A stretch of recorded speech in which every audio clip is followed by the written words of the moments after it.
My name is Maria de Lourdes Viloria. I'm also a first-generation college student. I am the oldest of 6 siblings. So I'm considered as a pioneer in my family because I set the stage so that all my brothers and sisters were able to also have access to college and matriculation and completion. All 6 of us either completed our bachelor's degree at the University of Texas at Austin. So, can you imagine when I first left home, my father was very hesitant to let me go. He didn't want to let me go. He's like, if you find the financial assistance, if you're admitted, then you can go. So I did both. I remember coming to the kitchen and say, please sign here, I'm leaving. And he's like, okay, yeah, I'm not going to pay for anything. You know that we cannot pay for anything. That's what he told me. And I said, that's fine. I have found a way to go, and I just need you to take me. So on our first trip to Austin, when he was going to drop me off at the dorm, all my brothers and sisters, we had a van, and everybody was with me. Everybody made the trip. Everybody said goodbye. And I remember my goodbyes with my father, and he was like, he had in Spanish, he told me, like, you wanted to come here, because I started crying. He said, you wanted to come here, now you're gonna, stick it up, like, but he said, a bad word, like a word in Spanish. And so, I didn't have a choice, but I had to stay, right? But I think that began my journey in education. And I consider myself a mentor to many, a social agent. I like to have a lot of conversations with those that are also first-generation college students. And because of that, I continued. I finished my degree at UT Austin, came back to Laredo, and began my work as a pro bono legal assistant.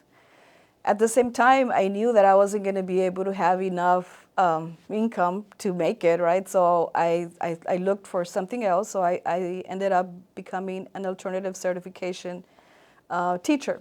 I started my education career here at Laredo State University.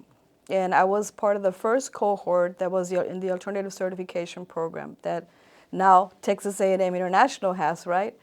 So I did graduate. I started teaching right away. I started teaching in Laredo ISD in 1989. And I was a second grade teacher in Laredo ISD, and I continued working as a pro bono coordinator, working with the elderly, getting them their wills, their testaments, just making connections with attorneys here in Laredo so that those that, especially the elderly folks here in Laredo, were able to have access to legal advice for free. I still maintain those connections with the attorneys here in Laredo, which is, it's great because Laredo is a dynamic, growing city, but there's a lot of connections that you make when you grow here, and those are, it really doesn't, you don't detach. Like whenever you come across someone that has been part of your life, you just pick up where you left off. And that's the beauty of our city. It is a beautiful culture, and in terms of the connections that those that have roots here have made and continue to keep and nourish. So after my husband and I got married in 1992. And so I made my trip to San Antonio. Like we moved to San Antonio to start fresh there. And my husband is from Venezuela. He and I met in Austin. He was very persistent. I actually didn't really want to marry him at the beginning, but he persisted, right? So we ended up getting married in 1992 and went to San Antonio, bought our house there, and had our son. I only have one son, and his name is Amable, like amiable. He's actually Amable the fifth. And so we made our great life there in San Antonio. I was a pre-kinder and kinder teacher in San Antonio ISD. Looking for more and more opportunities, after 3 years of being in San Antonio, we moved to Dallas Public Schools. In Dallas Public Schools, I continued to be a pre-kinder teacher.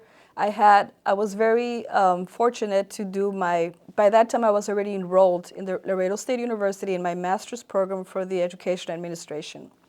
I did my practicum in Dallas Public Schools in a very mixed community, but low socioeconomic community in Dallas, in Oak Cliff. But that's what it's called. Now it's being gentrified. It changed a lot. It has changed a lot right now. But that's where I started. I became very active with the community. I don't know if you've ever heard of Ernie Cortez and interfaith or community organizing. And so I became the representative for community organization and community organizing. It's called Interfaith. And I had, in my undergraduate years, I had already been involved with Ernie Cortez as an organizer, doing voter registration in East Austin. I also had a wonderful mentor who was Lourdes Huerta, and I know you know her.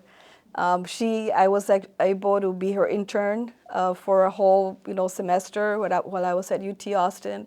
And that's kind of like what got me very motivated into helping others, helping my community, and giving back. So had wonderful opportunities, wonderful mentors. In Dallas, I did a lot of just not like leading the community, but more conversations with the community, the parents, how we could make the school better, how we could get them more involved.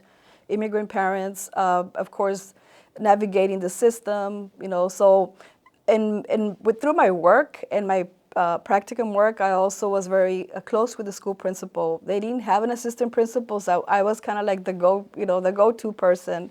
So it was a wonderful experience to be able to do that. I also was the teacher of the year, in my school, to represent my school. So accolades are great, but for me, what's more endearing is just having that connection with the community.